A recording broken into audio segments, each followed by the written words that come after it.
You ever had a really good haircut? You know, the one where you look in the mirror, you smile constantly, maybe give yourself a wink, say to yourself, "You handsome W." Yeah, that's a good cut. How about a bad haircut? Ever had one of those?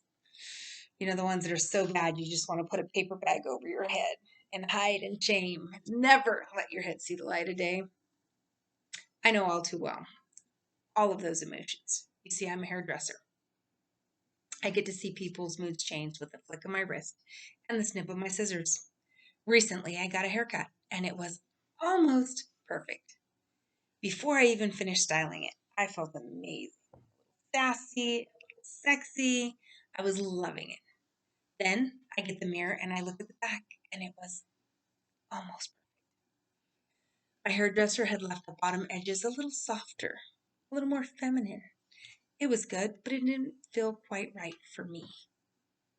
I like a clean, crisp hairline.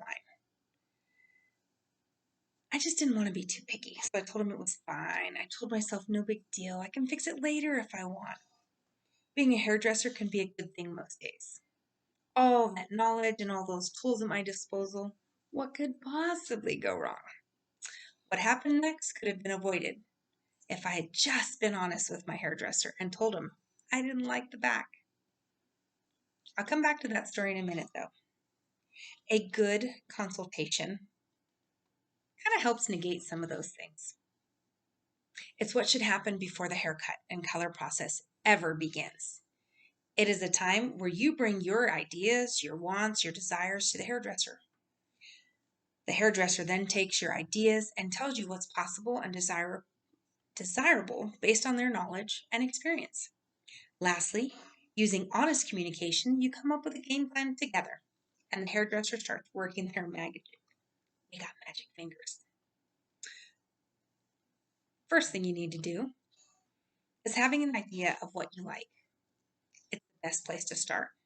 Knowing who you are, what your message is that you want to convey through your look, and how much work you're willing to put in to make that happen. What message do you want to send with your haircut? Do you need a power look with sharp edges and clean lines? Or are you more relaxed, less rigid maybe? Maybe you like long, beachy, soft waves. Watching the video for this module, I noticed my professor got a haircut. In a previous video, he had longer hair and was wearing a Hawaiian shirt. With classes online, there's a less tendency to be rigid, formal. Now, the long hair could have been due to the current world situation, but I get the feeling that he's a relaxed person by nature, that he likes to be comfortable. As a hairdresser, I rock purple hair like Barney. I can be wild with my hair, and it's okay. I know what I like and what I can wear. Beyond what message you want to send, what do you need your hair to do? Do you need bangs so when you're bent over your computer typing every day, your hair isn't in your face? Do you work out and want to pull your hair into a ponytail? Are you military and you can't have your hair longer than 3 inches on top or touching your shirt collar? Little things like that. How much time do you have to style your hair in the morning? How much time do you want to spend on your hair in the morning? Don't show your hairdresser a picture of long hair that's painstakingly curled into these beautiful waves and say, I need it to be wash and go. Not going to happen. Now, once you've told your hairdresser what you want, be prepared for feedback. We are knowledgeable and trained. In California, we have to take a minimum of 1,600 hours of schooling, then take a written and hands-on practical test before we can be licensed. That is 8 hours a day, 5 days a week for 9 months. Basic post-certification schooling for becoming a police officer is 664 hours in the state of California. Our hours are almost 3 times that, 1,600 to 664. We learn what haircuts are flattering to certain face shapes and what colors are complementary to underlying skin tones, among a great deal of other little nuances that go into making you look and feel your best. Looking at your hair length and texture, we take your ideas and make a recommendation about what your hair will actually do. You would be surprised at how many people with thin, fine, straight hair come in with pictures of people with thick, wavy hair and say, make my hair look like that. Honey, we are beauticians, not magicians. We have to find a balance of what you want and what your hair will do, then make suggestions from there. We want you to rock our haircut. If you don't like your haircut or color, you're not going to be a returning customer or refer us to your friends. It's in our best interest to make you look good. My hairdresser did all of the right things, but I was not honest. I liked it, but I didn't love it, and I didn't say anything. Once we give you our recommendations, you have to be honest and tell us if you like them or not. Don't let a hairdresser convince you to cut off your hair if you are not ready to rock it with confidence. If you have dark hair and want low maintenance color, a full set of blonde highlights is probably not the best option for you.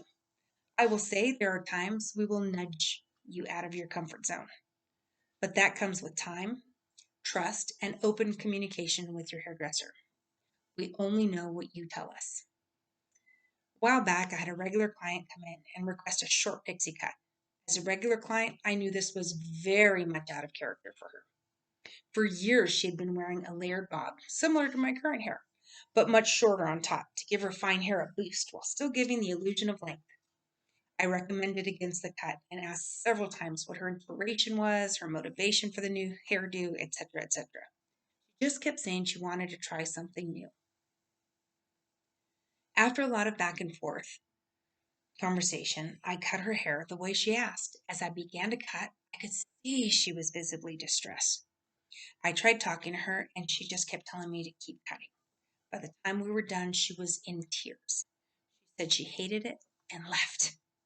After years of doing her hair, I had never seen her like this. She called me later and told me that she started a new medication that was making her hair thinner.